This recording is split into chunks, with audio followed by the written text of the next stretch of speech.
අයිබෝන් මම වෛද්‍ය චමල් සංජීව වෛද්‍ය හා සිවිල් අයිතිවාසිකම් පිළිබඳ වෛද්‍යවරුන්ගේ වෘත්තීය සමිති සන්ධානයේ සභාපති. අපේ රට ඇතුලේ හදවත් සැත්කම් සිදු කර ගැනීම සඳහා රෝගීන් දසදහසකට ආසන්න ප්‍රමාණයක් විවිධ රෝහල් වල පොරොත්තු ලේඛනවල ඉන්නවා. ඒතර මේ රෝගීන්ගේ අවසාන රෝගියාගේ හදවත් සැත්කම සිදු කරන්න දිනේ ලැබෙන්නේ බොහෝ විට අවුරුදු 3මාරක් නැත්නම් 4ක් ගිහිල්ලා. දැන් කොළඹ ජාතික රෝහලේ විතරක් මේ හදවත් සැත්කම් පොලිම 20යි 28 20යි 29 කාල සීමාව දක්වා තිබෙනවා. ඒතර අපේ රටේ පෞද්ගලික අංශයේ රෝහලක හදවත් සැත්කමක් සිදු කර ගන්නව නම් අඩුම ගානේ රුපියල් මිලියන 2කට ආසන්න මුදලක් පුද්ගලිකව වැය කරන්න රෝගියා සහ රෝගියාගේ ඥාතීන්ට සිදු වෙනවා. ඒතර මේ වගේ තත්ත්වයක් යටතේ අපේ රටේ රෝගීන්ට රාජ්‍ය අංශයෙන් හෝ අදාළ මුදල් ගෙවලා අර්ධ රාජ්‍ය රෝහලක් විදියට පහසුකම ලබා ගන්න තිබිච්ච ප්‍රධාන ස්ථානයක් තමයි ශ්‍රී ජයවර්ධනපුර මහ රෝහල. හැබැයි අවාසනාව දැන් ශ්‍රී ජයවර්ධනපුර මහ රෝහලේ මේ හදවත් සැත්කම් සිදු කිරීම දැන් සති කිහිපයක සිට නතර වෙලා තිබෙනවා. ඒකට හේතුව තමයි හදවත් සැත්කම් වලදී බයිපාස් ශල්‍ය කර්ම වලදී අදාළ ශල්‍ය කර්මයේ අවස්ථාවේදී රෝගියාගේ හදවතේ ක්‍රියාකාරීත්වය කෘතිමව පාලනය කරන හෘද පුපුසීය යන්ත්‍රය නැත්නම් අපි කියනවා heart lung machine එකකට බාර දීමක් සිදු කරනවා. එතකොට මේ හදවත් ක්‍රියාකාරීත්වය බාර ගන්න කටයුතු කරන කෘතිම යන්ත්‍රයේ ක්‍රියාකාරීත්වය සම්බන්ධයෙන් විශේෂයෙන් පුහුණු වීමක් ලැබපු තාක්ෂණික ශිල්පීන් සිටිනවා. දැන් ජයවර්ධන රෝහලේ මේ දක්වා සේවය කරපු අදාළ තාක්ෂණික ශිල්පීන්ගේ වයස අවුරුදු 60 ඉක්මවා ගියපු නිසා තවදුරටත් ඔවුන් ජයවර්ධන රෝහලේ සේවය යොදවා ගන්න නම් ඊ අධ්‍යක්ෂක මණ්ඩලයට කැබිනට් මණ්ඩලයේ අනුමැතිය ලබා ගැනීමට සිදු වෙනවා.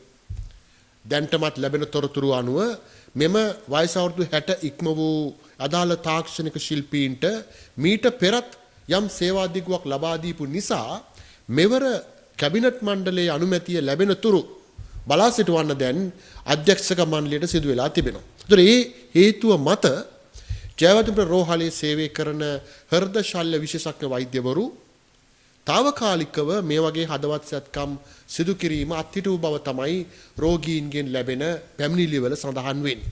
ඒතර මේකේ ප්‍රතිඵලයක් විදියට රෝහලේ ශල්‍ය කර්ම බලාපොරොත්තුවෙන් සිටින රෝගීන්ට දැඩි අසාධාරණයක් සහ ඔවුන්ගේ රෝගී ජීවිත අනතුරටපත් වීමේ අවධානමක් පවතිනවා.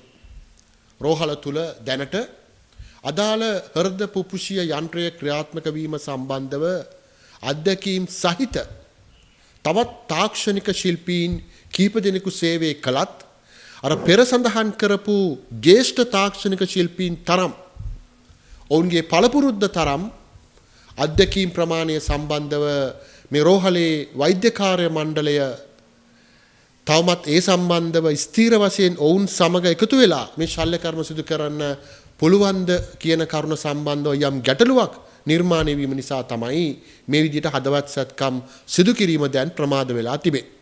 ඒ නිසා මේ හදවත් සැත්කම් පොලිම නතර කිරීම සඳහා ජයවර්ධන රෝහලේ ශල්‍ය කර්ම බලාපොරොත්තු වන රෝගීන්ට කඩිනමින් අදාළ ශල්‍ය කර්ම සිදු කරවා ගැනීම සඳහා අවශ්‍ය කරන පහසුකම් සපයලා මේ ඇතුළා තිබෙන ව්‍යාකූල තත්ත්වය निराකරණය කිරීම රෝහලේ අධ්‍යක්ෂක මණ්ඩලයේ සහ සෞඛ්‍ය අමාත්‍යාංශයේ වගකීමක්.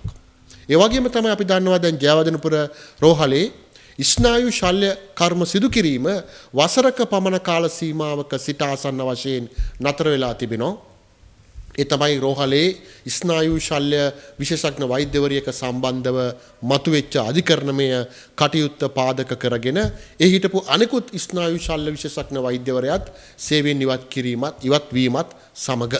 ඒතර දැන් මේ වන විට රෝහලේ ස්නායු ශල්‍ය කර්ම සිදු කිරීම ආසන්න වශයෙන් වසරක පමණ කාල සීමාවක සිට නතර වෙලා තිබෙනවා. ඒතර මේ විදියට රෝහලේ හදවත් සැත්කම් ස්නායු ශල්‍ය සැත්කම් නතර වීම නිසා එක පැත්තකින් මේ ශල්‍ය කර්ම බලාපොරොත්තුෙන් සිටින රෝගීන්ට රෝගී සත්කාරක ලබා ගැනීමේ බාධාවක් මතුවෙනවා.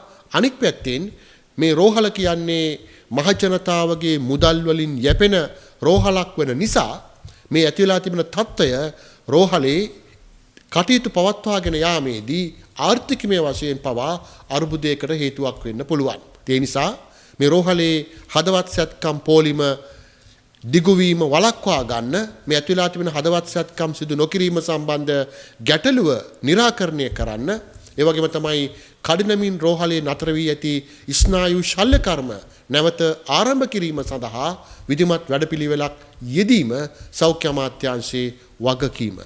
ස්තුතියි.